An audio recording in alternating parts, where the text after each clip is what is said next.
महाराष्ट्रात आलेले 107 पाकिस्तानी नागरिक बेपत्ता। राज्य सरकारच्या शोधमोहिमेत समोर आली धक्कादायक माहिती। राज्यात 5023 पाकिस्तानी नागरिक, पण फक्त 51 लोकांकडेच वैध व्हिसा आणि कागदपत्र।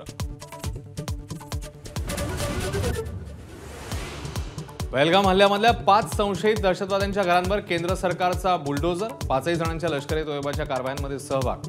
पुलवामा, कुलगाम आणि शोपियानमध्ये तपास यंत्रणा ॲक्शन मोडवर।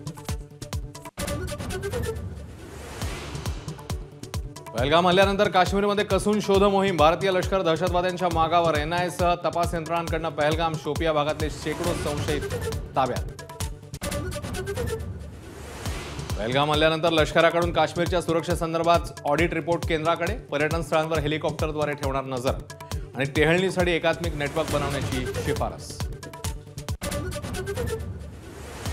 पहलगाम हल्ल्याचा कट मार्चमध्ये तोयबाच्या सैफुल्लाच्या नेतृत्वात 5 कमांडर्सनी रचलं कारस्थान। पाकिस्तान आर्मी, ISIचाही कटामध्ये सहभाग।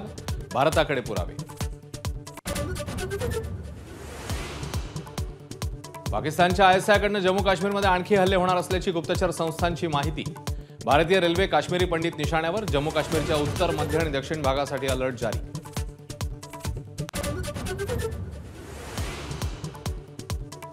पाकिस्तानने हवाई बंदी घातल्यानंतर DGCAकडून नव्या गाईडलाईन्स जारी। प्रवासाचा वेळ वाढल्याने विमानात पुरेसे खाद्यपदार्थ ठेवण्याच्या सूचना।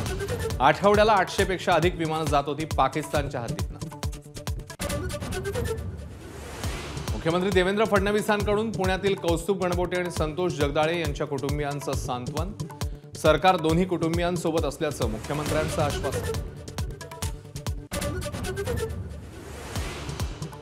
आता वेळ आली आहे एकत्र येण्याची। मुंबई आणि महाराष्ट्रासाठी शिवसैनिक तयार आहे। उद्धव ठाकरेंच्या शिवसेनेचं ट्विट।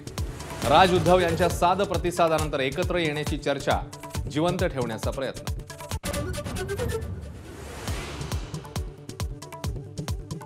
12वीचा निकाल मे महिन्याच्या पहिल्या आठवड्यात जाहीर होण्याची शक्यता। 10वीचा निकाल मेच्या दुसऱ्या आठवड्यात जाहीर करण्याचा बोर्डाचा प्रयत्न। पुरवणी परीक्षेची तारीख देखील लवकरच जाहीर करणार। भिवंडीच्या राहणाल गावात फर्निचर गोदामाला आग। 7 ते 8 गोदामं जळून खाक।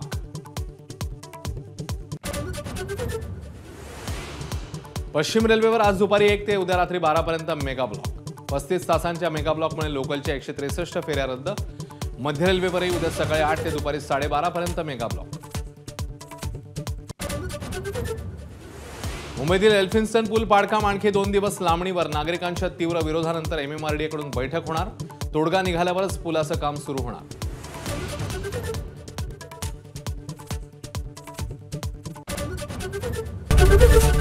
ABP माझा, उघडा डोळे बघा नीट।